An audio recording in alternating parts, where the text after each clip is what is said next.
సహోదర సహోదరులకి హృదయపూర్వక వందనాలు. అందరికీ వందనాలు. ఈ దినాన్ని మనం అపోస్తుల కార్యాల గ్రంథం నుండి ఒక విషయాన్ని నేర్చుకుంటాం.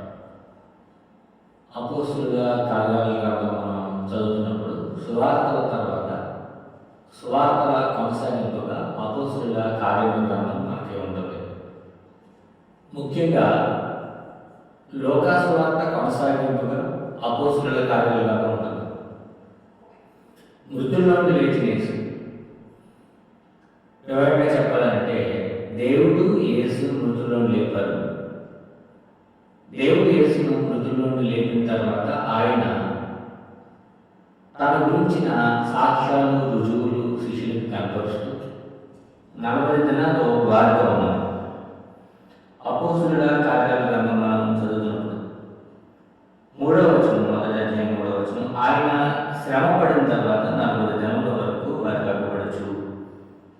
ఆయన చనిపోయి సమాధి చేయబడి తిరిగి లేచిన తర్వాత 40 దినముల వరకు వారికి అగ్గపడచ్చు. దేవుడి రాజ్య విషయములను గురించి బోధించుచు అనేక ప్రమాణములను వారికి అనేక ప్రమాణములను చూపి వారికి తను సజీవునిగా కనపరుచుకున్నాను. నేను సజీవుని, దేవుడు నన్ను మృతుల నుండి లేపారని యేసు ప్రభువు రుజువులు చూపించారు అన్నమాట.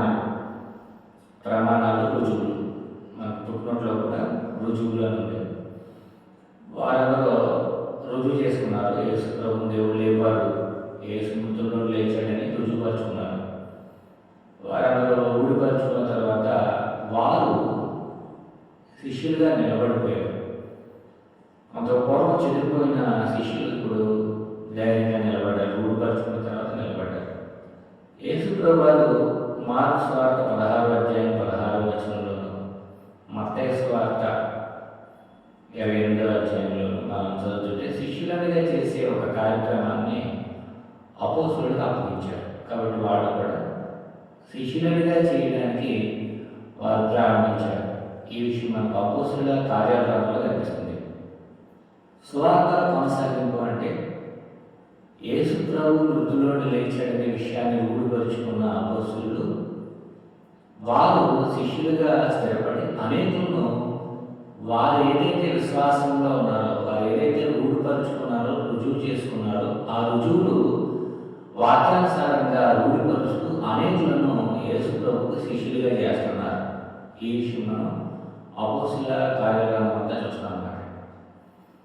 అపోస్తుల కార్యక్రమం ముఖ్య ఉద్దేశం పరిశుద్ధాత్మ అనుగ్రహింపబడిన తర్వాత యేసు ప్రభు యొక్క శిష్యులు అంటే అపోస్తులు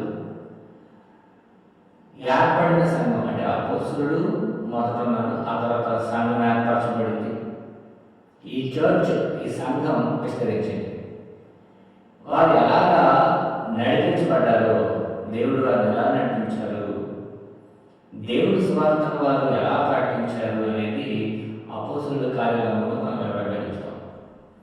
ఈ గ్రంథం ద్వారా క్రైస్తవ విశ్వాసం నిత్య జీవానికి, దేవుని యొక్క నిత్య స్వాస్థ్యానికి మానవులను హక్కుదారులుగా చేసే క్రైస్తవ విశ్వాసం బయలుపరచబడింది.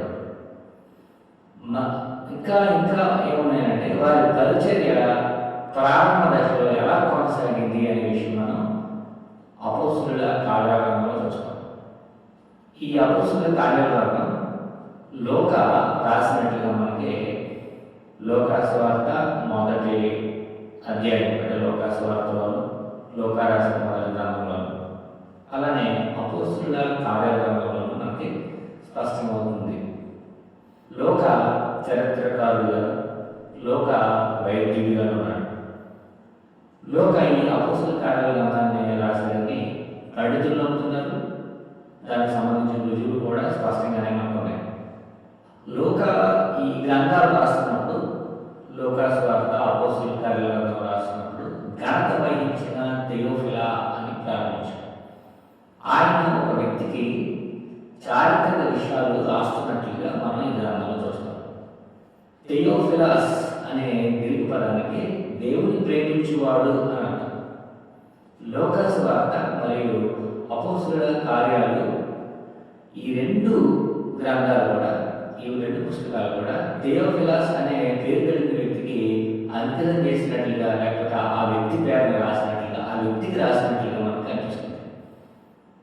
ఈ పుస్తకాలలో, 2 పుస్తకాల్లో ఒక సామాన్య పాఠకుడికి అంకితం చేయబడ్డట్టు, లేదా థియోఫిలా అనే ఒక వ్యక్తికి అంకితం చేయబడ్డట్టు మనకు అనిపిస్తూ ఉంటాయి. ఇతను దేవుని ప్రియుడు లేదా దేవునికి ప్రియుడు అని మనకి థియోఫిలాస్ అంటే అర్థం వస్తుంది అనుకుంటే, అంటే దేవుని ప్రేమించేవాడికి దేవుని యొక్క సంకల్పం లేదా దేవుని యొక్క రాజ్య సువార్త అందించబడతాయి, దేవుని యొక్క ఉద్దేశాలు తెలియబడతాయి అనే విషయం మనం గ్రహించాలి. అది లోకాల ద్వారా కానీ లేదా మరి ఎవరి ద్వారా అయినా సరే దేవుని యొక్క ఉద్దేశాలు లేకపోతే దేవుని యొక్క రక్షణ సంకల్పం అందించబడతాయి. యేసుక్రీస్తునందు దేవుడు చేసుకున్న సంకల్పం, యేసుక్రీస్తునందు దేవుడు మానవులకు అందించిన రక్షణ అందించబడుతున్నమాట. కాబట్టి ఇది ఎవరైతే రక్షింపబడాలని ఆశపడుతూ ఉన్నారో, అటువంటి రక్షణ కొరకు ఎదురు చూసే వారి కొరకు, నశించిన వారిని వెనక్కి రక్షించడానికి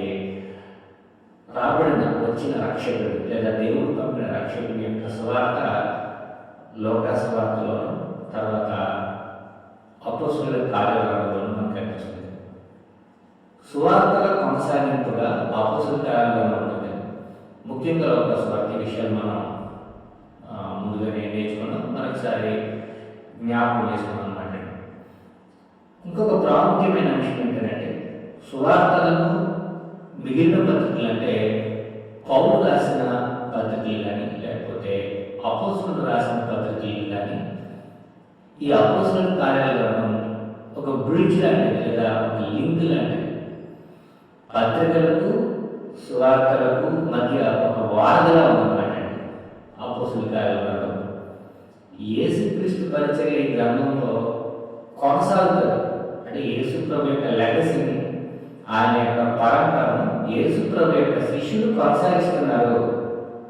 యేసుప్రభుతో ఈ పరిచర్య లేకపోతే ఈ పని, దేవుడి చిత్తాన్ని నెరవేర్చడం అనే ఈ ప్రధానమైన పని అంతమైపోలేదు. ఈ పని కొనసాగుతూ ఉంది. ఒకడు చనిపోయాడు, ఆయన మృతుల్లోకి లేచిన తర్వాత ఆయన అనేకులను తయారు చేశాడు. మొదటగా 12 మంది, ఆ తర్వాత 3,000 మంది. వీళ్ళు ఏం చేస్తూ వచ్చారంటే సర్వలోకానికి సువార్తను ప్రకటిస్తున్నారు. ఇది గొప్ప శుభవార్త. నశించిన వారు రక్షింపబడ్డానికి కానీ, నశించిపోతున్న ఆత్మలు రక్షింపబడ్డానికి కానీ, భయంకరమైన జీవన విధానాన్ని జీవిస్తున్న వాళ్ళు మంచి జీవన విధానానికి కానీ, మంచి జీవితాన్ని జీవించడానికి కానీ ఒక గొప్ప సదావకాశాన్ని ఈ స్వార్థ ప్రకటిస్తున్న వారు అందిస్తున్నారు. యేసుప్రభు యొక్క శిష్యులు సంపూర్ణంగా లోబడ్డం, ప్రాణాలు సైతం లెక్క చేయకుండా దేవుడికి లోబడ్డం లేదా యేసుప్రభు వలె జీవించడం అనేది మనం ఇక్కడ చూస్తాం. భూమి మీద యేసుక్రీస్తు స్థాపించిన సంఘం ఎలా విస్తరించింది అనేది ఈ గ్రంథంలో చూస్తాం. కాబట్టి సువార్తలతోనే యేసుప్రభు యొక్క పరిచర్య ముగిసిపోలేదు, అంతమైపోలేదు. సువార్తల ముగింపులో ఆయన ఎలాగైతే మృతుల నుండి లేచాడో, దేవుడు ఆయన మృతుల నుండి లేపాడు. ఆ తర్వాత ఆయన యొక్క శిష్యుల పరిచర్య అనేది విస్తరించింది, అది ప్రారంభమే విస్తరించింది అనే విషయం మనం అపోస్తలుల కార్యాలయంలో చూస్తాం. సంఘ స్థాపన, సంఘ చరిత్ర, సంఘ విస్తరణ లేదా అభివృద్ధి అనేది అపోస్తలుల కార్యాలయంలో చూస్తాం. మార్కు సువార్త 16:18 మనం చదువుతున్నప్పుడు, ఈ బండ మీద నా సంఘమును కట్టుదునని యేసుప్రభు చెప్పాడు. నేను కడతాను, నా సంఘాన్ని కడతాను. దానికి సంబంధించిన తాలపు చెవులు అపోస్తలుడు అంటే పేతురుకి ఇస్తున్నానని యేసుప్రభు చెప్పారు. మార్కు సువార్త 16:18-19 అంటే ఆ సంఘానికి సంబంధించిన అధికారం తాలపు చెవులు లేదా ఆ సువార్త ప్రకటించే అధికారం, గృహ నిర్వాహకత్వం ఎవరికి అప్పగింపబడింది అంటే పేతురుకు, ఆ తర్వాత ఆయనతో పాటు గుర్తింపు పొందిన అపోస్తలులకు అప్పగింపబడింది అన్నమాట. వారు ఆ సువార్తను అందుకున్న వారే, ఆ సంఘంలో సభ్యులే. పరిశుద్ధాత్మ శక్తి చేత వారు ఏం చేశారంటే సర్వ సృష్టికి ఈ సువార్తను లేదా ఈ వార్తను వ్యాప్తి చేశాడు. మనం గ్రంథం చదువుతున్నప్పుడు పాత నిబంధనలో పరిశుద్ధాత్మ శక్తి చేత దేవుడి ప్రజలు ఎలాగైతే గొప్ప గొప్ప కార్యాలు చేశారో, అలానే యేసు ప్రభు యొక్క శిష్యులు కూడా పరిశుద్ధాత్మ శక్తిని పొంది అనేకమైన గొప్ప గొప్ప కార్యాలు చేశాడు. మోషే చేశాడు గొప్ప గొప్ప కార్యాలు. తర్వాత యెహోషువ న్యాయాధిపతులు చేశాడు. క్రొత్త నిబంధనలో మనకి యేసు ప్రభు వారు చేశాడు. యేసు ప్రభు యొక్క లెగసీ యొక్క ఆయన పరంపరలో కొనసాగుతున్న అపోస్తులు కూడా ఈ గొప్ప గొప్ప కార్యాలు చేస్తూ ఉన్నారు. ఎందుకు వారు ఈ గొప్ప గొప్ప కార్యాలు చేస్తూ ఉన్నారు అంటే అద్భుతాలు, మహత్కార్యాలు, స్వస్థతలు, ఇటువంటి గొప్ప కార్యాలు చేస్తూ ఉన్నారంటే అనేకులను దేవుడి వైపు నడిపించడానికి. పాత నిబంధనలు భక్తులైతేనేమి మోషే మొదలుకొని మిగిలిన వారందరూ, క్రొత్త నిబంధనలో యేసుక్రీస్తు మొదలుకొని మిగిలిన అపోస్తులు, పరిచారకులు, వీరందరూ నశించిపోతున్న వారందరినీ దేవుని కొరకు వెతికి రక్షించే పనిలో ఉన్నారు. కాబట్టి యేసు ప్రభు ఏదైతే సంఘాన్ని కడతానని ఆయన 16 అధ్యాయాలు చెప్పారు, ఆ సంఘం ద్వారా అనేకం రక్షించాలి అనేది ఈ అపోస్తుల కార్యాలయంలో ఉంటుంది.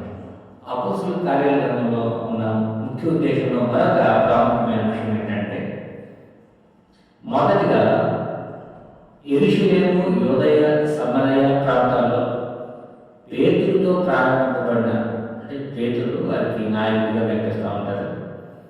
ఈ పరిచర్య 1 నుండి 12 అధ్యాయాలు కొనసాగుతోంది. ఆ తర్వాత యెరూషలేము, యూదయ, సమరయ ప్రాంతాల తర్వాత అన్ని జనులు కొర్నేలియుని వారికి, అలాగే రోమా ప్రాంతం అంతటా పౌలు ద్వారా ఆయన చేసిన మిషనరీ ప్రయాణాల ద్వారా అపోస్తుల కార్యాలను 11 నుండి 28 అధ్యాయాలు మనం చదువుతున్నప్పుడు విస్తరిస్తూ ఉంటాయి. మొదట పేతురు అపోస్తులు 1 నుండి 12 అధ్యాయాల వరకు, తర్వాత పౌలు 11 నుండి 28 అధ్యాయాలు వరకు. 28 అధ్యాయాలు అంటే ప్రపంచం అంతటా, సమస్త సృష్టికి, రోమా సామ్రాజ్యం అంతటా ఈ పరిచర్యను, సువార్తను కొనసాగిస్తున్నాడు, వ్యాప్తి చేస్తున్నాడు. సువార్త యొక్క వ్యాప్తిని భౌగోళికంగానే కాకుండా సాంస్కృతికంగా కూడా, అంటే మొత్తం ప్రపంచం అంతా వ్యాపింప చేయడం మాత్రమే కాకుండా వారి సంస్కృతులు, సాంప్రదాయాలు, పద్ధతులు వీటన్నిటిని అధిగమించుకుంటూ క్రైస్తవులుగా అనేకులు మార్పు చెందుతున్నారు. క్రీస్తునందు విశ్వసించిన వారుగా క్రీస్తు యొక్క అధికారంలోకి అనేకులు వస్తున్నారు. క్రీస్తు యొక్క వ్యక్తిత్వం అనేకులు ధరించుకుంటా ఉన్నారు, లేదా క్రీస్తు యొక్క వ్యక్తిత్వం లేదా క్రీస్తు యొక్క అడుగు అనేకులు నడుస్తున్నారు. సువార్తను ప్రత్యేకంగా పేతురు మేడగదిలో చిన్న సమూహానికి బోధించడం ద్వారా, అంటే యోధా ప్రేక్షకులు లేదా యోధా సమాజం వారు అక్కడ ప్రారంభమై కొర్నేలియు ఇంటి వారికి రెండవదిగా అందింపబడడం ద్వారా, ఆ తర్వాత పౌలు ప్రవేశంతో మొత్తం ప్రపంచమంతా సమస్త సృష్టికి సువార్త వ్యాపించడానికి మనం చూస్తాం. పేతురుకు వచ్చిన దర్శనం ఏదైతే ఉందో ఆ దర్శనం ద్వారా అన్యులు కూడా సువార్తలో పాలిభాగస్తులు అవుతారు. ఈ నిరీక్షణ, ఈ రక్షణ సందేశం సమస్త ప్రజలందరికీ విస్తరించాలని దేవుడు కోరుకుంటున్నాడు అనే విషయం అపోస్తుల కార్యాలను 10వ అధ్యాయంలో స్పష్టమవుతుంది. మరొక ప్రాముఖ్యమైన విషయం ఏంటంటే, పేతురు ఎంతటి అపోస్తులుడో పౌలు కూడా అంతటి అపోస్తులుడే అనేది ఈ గ్రంథంలో మనం చూస్తాం. సాధారణంగా యేసు ప్రభు యొక్క పరిచర్య ప్రారంభం అంటే బాప్తిసం పొందినప్పటి నుండి యేసు ప్రభు పరిచర్యలోను, ఆ తర్వాత ఆయన మరణ సమాధి పునరుద్ధానాలను, ఆయన తిరిగి లేచిన తర్వాత ఆయన వివరించిన లేకపోతే రుజువులు చూపిన ఆ రాజ్య సువార్తను విన్నవారు అపోస్తులై ఉంటారు. వారిలో ప్రముఖుడిగా అగ్రగణ్యుడిగా మనం పేతురుని చూస్తాం. అందుకని పేతురుకు సువార్త లేకపోతే ఈ తాళాలు అప్పగించబడ్డాయి, అధికారం అప్పగించబడింది, గృహ నిర్వాహకత్వం అప్పగించబడింది. అలాంటిది మనకి మధ్యలో అంటే అపోస్తుల కార్యాలయంలో పౌలు పరిచయం అవుతాడు. మనము గ్రంథం చదువుతున్నప్పుడు గలాతీయులకు రాసిన పత్రిక కానీ, కొరింథీయులకు రాసిన 2వ పత్రిక కానీ, ఇలాగా కొన్ని పత్రికలు మనం చూస్తూ ఉంటే అపోస్తులైన పౌలు యొక్క అపోస్తులత్వం ప్రశ్నించబడింది, ఛాలెంజ్ చేయబడింది. అటువంటి సవాళ్ళను ఎదుర్కొని దేవుడు నన్ను యేసుక్రీస్తు ద్వారా అపోస్తులుగా ఎన్నుకున్నాడనే రుజువు చేసుకోవాల్సిన పత్రికలు కూడా మనం చూస్తాం. ఎందుకంటే పేతురు పరిచర్య ఆమోదింపబడింది, రుజువు చేయబడింది. సంఘ ప్రారంభంలోనూ సంఘ విస్తరణలోనూ పేతురు పాత్ర చాలా ప్రాముఖ్యమైనది, అందరూ అంగీకరిస్తారు. పేతురు ఎంత ప్రముఖుడో అపోస్తులుడైన పౌలు కూడా అంతే ప్రాముఖ్యమైన వాడు. ఎందుకంటే ఆయన 13 పత్రికలు రాశారు, తర్వాత ఎన్నో సువార్త ప్రయాణాలు చేశారు. ఆయన చర్చ్ ప్లాంటేషన్ అంటే సంఘ స్థాపన, సంఘాన్ని విస్తరించడంలో ఆయన ఎంతో ఆయన యొక్క జీవితాన్ని ఖర్చు పెట్టారు. అటువంటి వాటన్నిటికీ కూడా వ్యాలిడిటీ అంటే అటువంటివన్నీ కూడా ఇవన్నీ కూడా దేవుని అనాది సంకల్ప ప్రకారంగా యేసు ప్రభు యొక్క మాట, ఈ బండ మీద నా సంఘాన్ని కడతాననే మాటను బట్టి కట్టబడిన సంఘాలే. ఈ సంఘాలు దేవుని మందిరాలే, ఇవి దేవునికి చెందినవే అనే స్థిరమైన రూఢీపరచడానికి సంబంధించి అపోస్తుల యొక్క అపోస్తులత్వం ఎంతటి విలువైందో, అపోస్తులైన పౌలు యొక్క అపోస్తులత్వం కూడా అంతటి విలువైందే. పేతురు ఎంతటి అపోస్తులుడు, పౌలు కూడా అంత అపోస్తులుడు, అంత ఆ స్థాయిలో ఆ సామర్థ్యం కలిగిన వాడు. పేతురు ఎన్నుకున్న వ్యక్తే యేసు ప్రభువే అపోస్తులైన పౌలును కూడా ఎన్నుకున్నాడు అనే విషయం మనం ఈ గ్రంథంలో చూస్తాం అన్నమాట. అపోస్తుల కార్యాలలో పౌలు అపోస్తులుడిగా ఎందుకు చేయబడిన వాడు అనే వాస్తవం నిర్ధారణ చేయబడుతుంది, కానీ ఆయన రాసిన పత్రికలకు విలువ ఉండదు. లేదంటే ఆయన రాసిన పత్రికల ద్వారా అనేకమైన సత్య సంబంధమైన బోధలు నివారించబడతాయి. సంఘాన్ని డిసిప్లిన్ చేస్తూ అంటే క్రమశిక్షణ, సంఘానికి సంబంధించిన అనేకమైన విషయాలు దిద్దుబాటు చేస్తూ ఆయన రాసిన పత్రికలు ఏవైతే ఉన్నాయో అవన్నీ కూడా వట్టివైపోతాయి, అవన్నీ కూడా అవాస్తవం, నిర్ధారణ లేనివైపోతాయి, విలువ లేనివైపోతాయి. కాబట్టి పౌలు యొక్క అపోస్తులత్వాన్ని గురించి మనం 13వ అధ్యాయం నుండి 28వ అధ్యాయం వరకు ఏ విధంగా ఆయన అపోస్తులుడు ఎంతటి గొప్ప పరిచర్య చేశాడు, ఆయన యొక్క ఎన్నిక ఎలా జరిగింది అనే విషయాన్ని మనం 9, 22, 26 అధ్యాయాలు చూస్తాం. అంటే పౌలును ఎన్నుకున్నది యేసు ప్రభువే, పేతురును వీళ్ళని ఎన్నుకున్న యేసు ప్రభువే పౌలును కూడా ఎన్నుకున్నాడు అనే ప్రాముఖ్యమైన అంశం మనకు కనపడుతుందన్నమాట. మరొక ప్రాముఖ్యమైన అంశం ఏంటంటే శిష్యులు భయపడుతూ దాక్కుంటూ ఆత్మవిశ్వాసంతో యేసు ప్రభు పట్టబడినప్పుడు చెదిరిపోయిన ఈ అపోస్తులుడు ఆయన మరణ సమాధి పునరుద్ధానం తర్వాత ఆయన ఆరోహణం ద్వారా ఎంతో ధైర్యాన్ని తెచ్చుకున్నారు.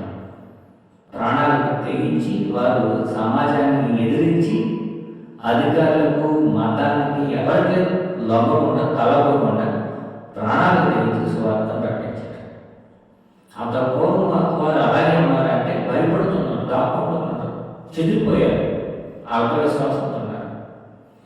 ఇకపై వాళ్ళే ముందుండి క్రీస్తునందు నమ్మిన వారిని, క్రీస్తునందు విశ్వాసం ఉంచిన వారిని నడిపిస్తారన్నమాట. క్రీస్తు శిలువ సందర్భంలో చెదిరిపోయారు అంటారు. ఎక్కడి నుంచి వచ్చింది ఈ ధైర్యం అంటే, మనం చనిపోతే అని అర్థం కాదు, మనం చనిపోయినా తిరిగి లేస్తాం, యేసు ప్రభువునే తిరిగి లేస్తాం. మనం మృతుల పునరుద్ధానం ఉంటే మనం మృతులైనప్పటికీ తిరిగి లేస్తాం. అపోస్తులుడు తిరిగి లేచి యేసుక్రీస్తును వారి యొక్క బోధన ద్వారా ప్రకటిస్తూ వచ్చారు. అసలు వారిని బలపరిచిందే, వారికి అంత ప్రోత్సాహం ఇచ్చిందే ఆయన పునరుద్ధానం. ఆయన ఆరోహణం అవడంతో మరింత బలపడి ప్రాణాలు సైతం లెక్క చేయకుండా తెగించి స్వార్థ ప్రకటిస్తున్నారు. అపోస్తులుడి జీవితాల్లో వచ్చిన మార్పును మనం చూస్తాం అన్నమాట. రూపాంతరం చెందారు, చాలా మార్పు చెందారు. దేవుని ఆత్మశక్తి చేత బలపరచబడ్డ వారి ఎంత ధైర్యంతో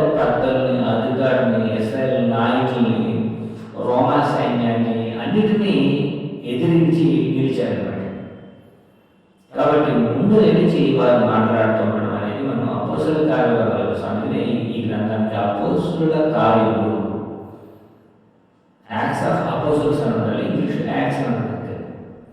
ఎవరి కార్యాలు, ఎవరి క్రియలు ఇవన్నీ ఎవరు చేస్తున్న కార్యాలు అంటే అపోస్తలులు చేస్తున్నారని మనం స్పష్టంగా గ్రహించవచ్చు. మెషియాపై తప్పుడు ఆరోపణలు చేయడం ద్వారా నీతిమంతుడైన యేసు లేదా మెషియాగా చెప్పేశారు అనే విషయాన్ని వాళ్ళు ప్రజలకు తెలియజేస్తూ ఉంటారు. నజరేయుడైన యేసును మీరు సిలువేసి చంపితిరి, అయితే దేవుడు ఆయనను మృతుల్లోకి లేపును అని పేతురు పరిశుద్ధాత్మ శక్తి చేత వాక్శక్తి ఆయన అనుగ్రహింపబడగా దేవుడు వాగ్దానం చేత యేసు ప్రభు దేవుడు మీకు పరిశుద్ధాత్మను అనుగ్రహిస్తాడని వాగ్దానం పొందినవారు, దేవుడు వాగ్దానం చేత యేసు ప్రభు ద్వారా పరిశుద్ధాత్మ శక్తిని వాక్శక్తిని పొందినవారే. మెషియా మరణం తప్పుడు ఆరోపణల ద్వారా, తప్పుగా నేరారోపణ చేయడం ద్వారా నీతిమంతులైన యేసుని చంపారు. ఇది దేవుని ప్రణాళిక. పెద్దలు, ప్రధాన యాజకులు, అధికారులు ఆయన మరణానికి ఎంతో ప్రయత్నించారు. ఆయనను సిలువేశారు. ఆయన దేవుడు తిరిగి లేవాడు అనే విషయాన్ని మనం ప్రాముఖ్యంగా చూస్తాం అన్నమాట. యేసు ప్రభు దేవుని చిత్తాన్ని నెరవేర్చి చనిపోయినా తిరిగి లేచాడు. ఆయన తిరిగి రావడం ద్వారా మానవ రక్షించడానికి సంబంధించిన దేవుని అనాది సంకల్పం, అనాది ప్రణాళిక నెరవేరింది. దేవుని అనాది రక్షణ ప్రణాళిక నెరవేరింది. యేసు ప్రభువును దేవుడు మృతుల్లోకి లేపాడు. ఆయనకు విశ్వాసం వచ్చిన ప్రతి వారు యేసుక్రీస్తు వలె చనిపోయినా తిరిగి లేస్తారు. దేవుడు వారిని కూడా లేపుతాడు. యేసుని లేపిన దేవుడు మనల్ని కూడా లేపుతాడు. కొరింథీయులకు రాసిన 2వ పత్రిక 4వ అధ్యాయంలో ఈ విషయం మనం చూస్తాం. ఈ విధంగా వారు స్వార్థను ప్రకటిస్తూ అనేక జీవితాలు వెలిగించారు. దేవుని అనాది సంకల్ప ప్రకారంగా సంఘం స్థాపించబడుతుందనే వాగ్దానాలు ఉన్నాయి. మనము యెషయా గ్రంథంలోను, ప్రవక్తల గ్రంథాల్లోనూ మనం చూస్తూ ఉంటాం. రక్షింపబడిన వారు ఆ స్థాపింపబడిన సంఘంలో చేర్చబడతారు. అపోస్తలుల కార్యాలు 2వ అధ్యాయం 47వ వచనం మనం చదువుతుంటే, అపోస్తలుల కార్యాలు 2వ అధ్యాయం 47వ వచనంలో ఆనందంతో నిష్కపటమైన హృదయంతో ఆహారం పుచ్చుకొనుచుండ్రి, మరియు ప్రభువు రక్షణ పొందుతున్న వారిని అనుదినము వారితో, అంటే ఎవరైతే అపోస్తలులతో పాటుగా 3,000 మంది చేర్చబడ్డారు, ఆ చేర్చబడిన 3,000 మందితో పాటుగా మరికొందరు అనుదినం చేర్చబడతా ఉన్నారు అన్నమాట. మరియు ప్రభు రక్షణ పొందుతున్న వారిని అనుదినము వారితో చేర్చుచుంటున్నాం. ఈరోజు 3/6/2025, అంటే 3వ తారీఖు 6వ నెల 2025 సంవత్సరం. అంటే పెంతెకోస్తు పండుగ దినాన ఎలాగైతే చేర్చబడ్డారో ఈరోజు బాప్తిస్మం పొందితే వారు కూడా అలాగే చేర్చబడతారో. ఇది దేవుని అనాది సంకల్పం. సంఘం స్థాపింపబడ్డం, స్థాపింపబడిన సంఘంలో రక్షింపబడిన వారు చేర్చబడడం అనేది అపోస్తలుల కార్యాల గ్రంథంలో ప్రారంభింపబడి ఈనాటికి కొనసాగుతుందన్నమాట. ఈ వాగ్దానం దేవుడు చేసిన వాగ్దానం. ఈ వాగ్దానం నీకును నీ దూరస్తులను, అనగా ప్రభువైన మన దేవుడు తన యొద్దకు పిలిచిన వారిని అందరికీ చెబుతుంది అని అపోస్తలుల కార్యగ్రంథం 2వ అధ్యాయంలో చూస్తారు. అపోస్తలుల కార్యగ్రంథం 1వ అధ్యాయం, అపోస్తలుల కార్యగ్రంథం 1వ అధ్యాయం 4వ వచనం మనం చదువుతున్నప్పుడు, ఆయన వారిని కలుసుకుని ఇలాగ ఆజ్ఞాపించెను, మీరు యెరూషలేము నుండి వెళ్ళక నా వలన విన్న తండ్రి యొక్క వాగ్దానం కొరకు అంటే మీరు వాగ్దానాలు నా వలన విన్నారు. నేను అనేకమైన విషయాలు వాగ్దానాలు దేవుని యొక్క ఉద్దేశాలు మీకు తెలియజేశాను. దిశలాగా నేను తండ్రికి వలన మీరు విన్న అనేకమైన వాగ్దానాలు, వాటిలో ప్రాముఖ్యమైనది మీరు యెరూషలేము నుండి వెళ్ళొద్దు, ఎందుకంటే యెరూషలేములోనే సంఘం స్థాపించబడుతుంది. పెంతెకోస్తు పండుగ దినాన సంఘం స్థాపించబడుతుంది. దానిలో పాలుభాగస్తులు అవడానికి నేను మీకు ట్రైనింగ్ ఇచ్చాను అని యేసు ప్రభు చెప్తున్నాను. యేసు ప్రభు భూమి మీద ఉన్నంతకాలం ఆ సంఘం స్థాపింపబడుతుంది. ఆ సంఘ స్థాపన రోజు వీళ్ళందరూ దానిలో ప్రవేశించారని శిష్యులు చెప్పారు. లేవియాకాండం 23వ అధ్యాయం 16-17 వచనాలు మనం చదువుతున్నప్పుడు పెంతెకోస్తు పండుగ, పెంతెకోస్తు గురించి ఈ విధంగా రాయబడింది. 7వ విశ్రాంతి దినపు మరుదినం వరకు మీరు 50 దినములు లెక్కించి యెహోవాకు క్రొత్త ఫలములతో నైవేద్యం అర్పింపవలను. క్రొత్త ఫలాలు అన్నమాట. దీన్ని హెబ్రీలో షావోత్ అంటారు. పెంటెకోస్తు అనే మాట గ్రీక్కి సంబంధించింది. షావోత్ అనేది హెబ్రీ మాట అన్నమాట. హెబ్రీ వాళ్ళు 50 దినాలు షావోత్ లేకపోతే పెంటెకోస్తు అంటే 50. యెహోవాకు కొత్త ఫలములు, కొత్త పంట చేతికి వచ్చింది. ఈ ఫలాలు తీసుకుని దేవుని సన్నిధిలో ఫలాలు అర్పిస్తారు అన్నమాట. దేవునికి ఫలాలు అర్పిస్తారు, నైవేద్యంగా అర్పిస్తారు. నైవేద్యం అంటే రక్షింపబడిన వారు, విమోచింపబడిన వారు అర్పించేదన్నమాట నైవేద్యం. దేవుని సన్నిధిలో యాక్సెస్ ఉన్నవాడు అంటే వచ్చి పోతూ ఉండేవారు. అంటే అనుదినము దానిలో వెళ్తూ వస్తూ ఆరాధిస్తూ ఉండేవారు. కొనసాగుతున్న వారు అందించేది క్రొత్త ఫలాల నైవేద్యం అన్నమాట. క్రొత్త ఫలాలతో నైవేద్యం అర్పింపబడను. మీరు మీ నివాసంలో నుండి తుమ్ములో రెండేసి 10వ వంతుల పిండి గల 2 రొట్టెలను అల్లాడించి అర్పణగా దేవుడి ముందు అల్లాడేస్తారన్నమాట. ఈ అర్పణ ఎవరు ఎక్కువ ఇచ్చిందని దేవుడి ముందు ఫలాలను తీసుకొచ్చి అల్లాడించేలాగా వేడి చేసి ఊపి దేవుడికి అర్పణగా తీసుకొస్తారన్నమాట. వాటిని గోధుమ పిండితో చేసి పులే పెట్టి కాల్చగలడం. అవి యెహోవాకు ప్రథమ ఫలముల అర్పణము. పెంటెకోస్తు అనేది ప్రాచీన గ్రీకు భాషలో వచ్చింది. పెంటెకోస్తు అనేది 50వ రోజు. ఇశ్రాయేలు క్యాలెండర్ ప్రకారంగా పస్కా పండుగ తర్వాత ఖచ్చితంగా 50 రోజులకు పెంటెకోస్తు పండుగ వస్తుంది. షావోత్ అంటే వారాల పండుగ అన్నారు. ఈ వారాల పండుగ హెబ్రీలో షవోత్ అని పిలుస్తారన్నమాట. దేవుని ప్రధాన ఇశ్రాయేలు తమ పండిన పంటలో యెహోవాకు ప్రథమ ఫలాలు అర్పణలు నైవేద్యాలు అర్పించేదేమో. అంటే నూతన పరచబడిన పదలో కొత్త ఫలాలు అర్పణలు అర్పించే పండుగ అన్నమాట. ఐగుప్తు నుండి విడుదల ప్రజలు పాత జీవితాన్ని వదిలిపెట్టేసి బానిసత్వం నుండి వదిలిపెట్టేసి బానిసత్వం వదిలేసి విడుదల పొందిన వారే దేవుని ధర్మశాస్త్రం పొంది, అంటే విడుదల పొందిన వారే దేవుని ధర్మశాస్త్రం పొంది నూతన పరచబడిన జీవితాలతో అర్పణలు అర్పించే పండుగ అన్నమాట. ఆ దినాన్ని వారు తండ్రిని ఆరాధిస్తారు. యెహోవా ఆజ్ఞాపించిన పండుగ. ఆ పండుగ దినాన్ని వాళ్ళు తండ్రిని ఆరాధిస్తారు. మనం జ్ఞాపకం చేసుకుంటూ వారు ఆరాధిస్తాం అన్నమాట. అంధకార సంబంధమైన అధికారం నుండి దేవుడు మోషే ద్వారా విడిపించాడు. పాత జీవితం నుండి మోషే ద్వారా విడిపించాడు. బానిసత్వం నుండి మోషే ద్వారా విడిపించాడు. పస్కా తీసుకుంటారు. అలాగే మనం కూడా సాతాను నుండి, మరణం నుండి, ఈ లోకపు జీవితం నుండి, బానిసత్వం నుండి దేవుడు యేసు ప్రభు ద్వారా మనల్ని విడిపించారు. మనము నూతన నిబంధనకు, నూతన ధర్మశాస్త్రానికి, నూతన పరచబడిన జీవితాలతో దేవుడిని ఆరాధిస్తాం. అంతకాలం పోయింది. ఇక క్రీస్తునందు దేవుడు వెలుగునిచ్చాడు అనే వెలుగు సంబంధులుగా జీవిస్తూ దేవుడికి నూతనమైన అర్పణలు అర్పిస్తాం అన్నమాట. నైవేద్యాలు, కొత్త అర్పణ. ఇది మనము అపోస్తలుల కార్యక్రమం 2వ అధ్యాయం చూస్తాం అన్నమాట. ఇదంతా వాగ్దానం. మీ పాత జీవితం పోతదనేది వాగ్దానం, మీ బానిసత్వం పోతదనేది వాగ్దానం, మీ మరణం కొద్దిగా వాగ్దానం. తిమోతికి రాసిన 2వ పత్రిక 1వ అధ్యాయం 9వ వచనం మనం చూస్తాం. మరణమును నిరర్ధకం చేసి జీవమును, అక్షయతను వెలుగులోకి తీసుకొచ్చాడు అన్నమాట యేసు ప్రభు బలియాగం ద్వారా. అందుకు వాళ్ళు పెంటెకోస్తు పండుగ దినాన పండుగ చేసుకుంటూ, షావోత్ చేసుకుంటూ దేవునికి నూతనమైన ఫలాలుగా వారు అర్పింపబడుతూ దాన్ని ఆరాధిస్తారు అన్నమాట.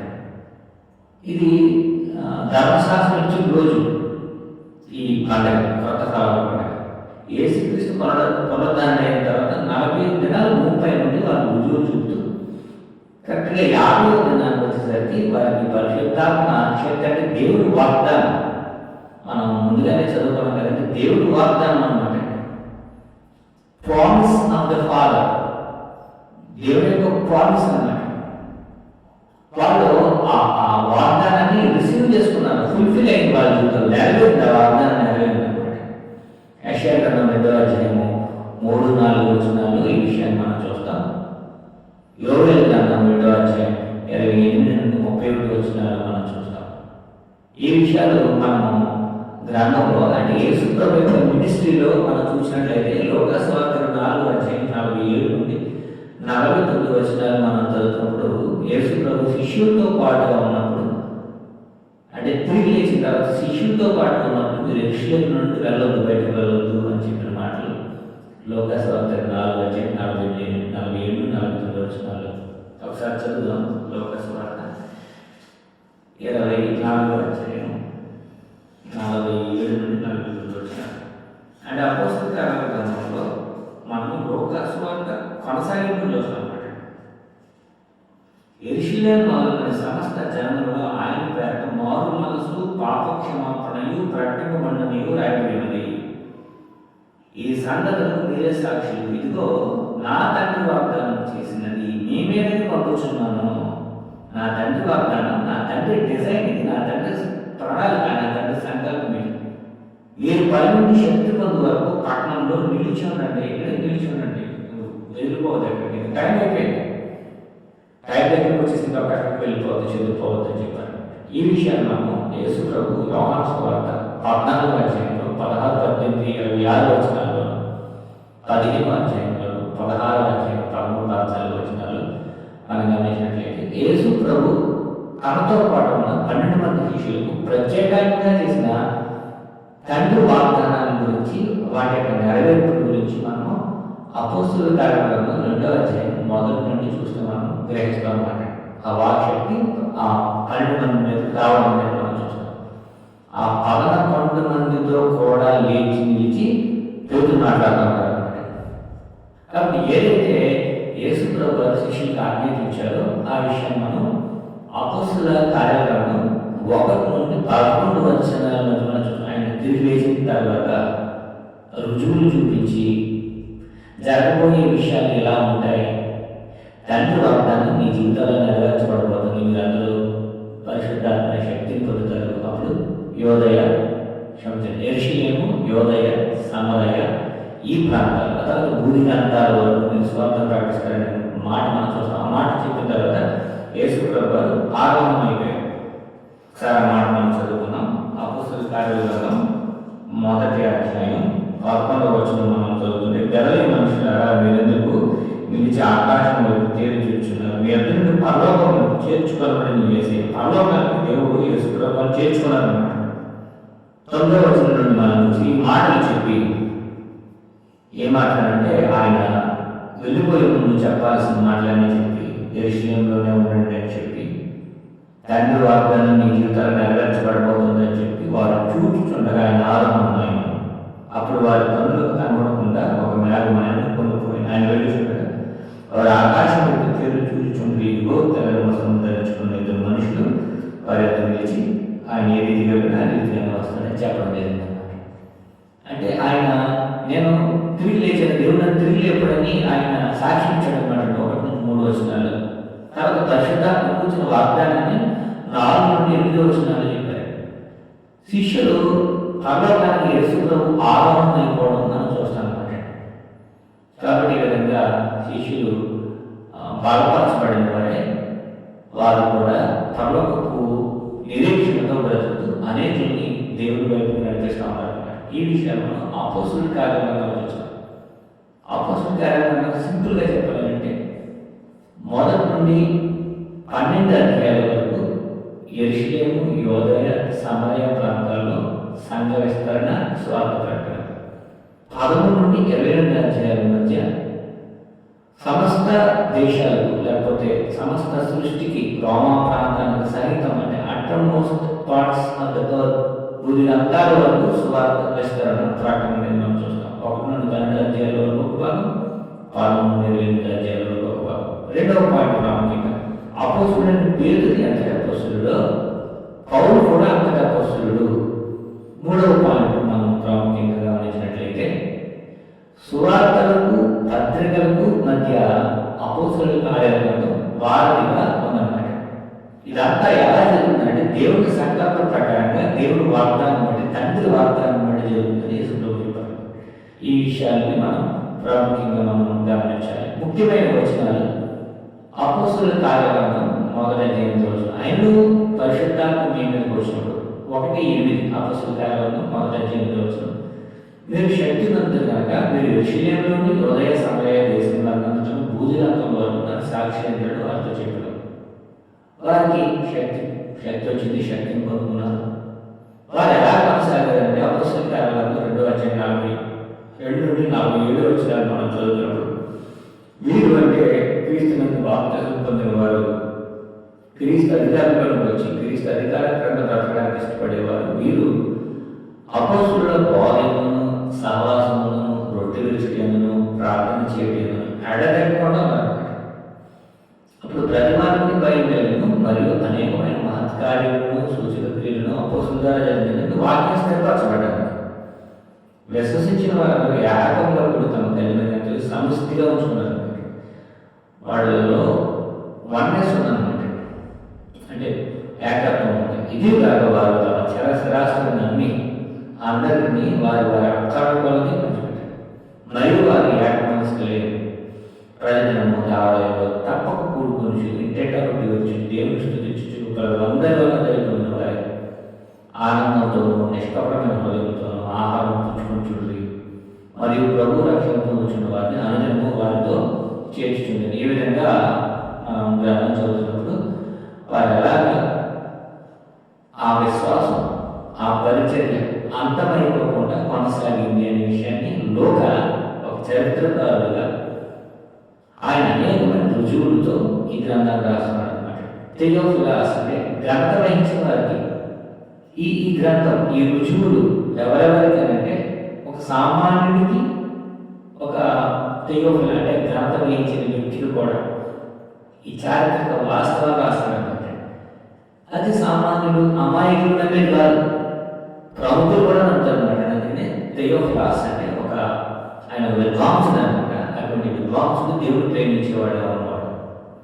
అటువంటి వారికి ఈ గ్రంథం అంకితం చేయబడింది. లోక సువార్త అలాగే ఈ అపోస్తలుల కార్యాలను అంకితం చేయబడింది. కాబట్టి ఈ అపోస్తలుల కార్యాలను మనం చదువుతుంటే పేతురు మిగిలిన వారందరూ కూడా ఇలాగ సువార్త చేశారు, ప్రకటించారు. అలాగే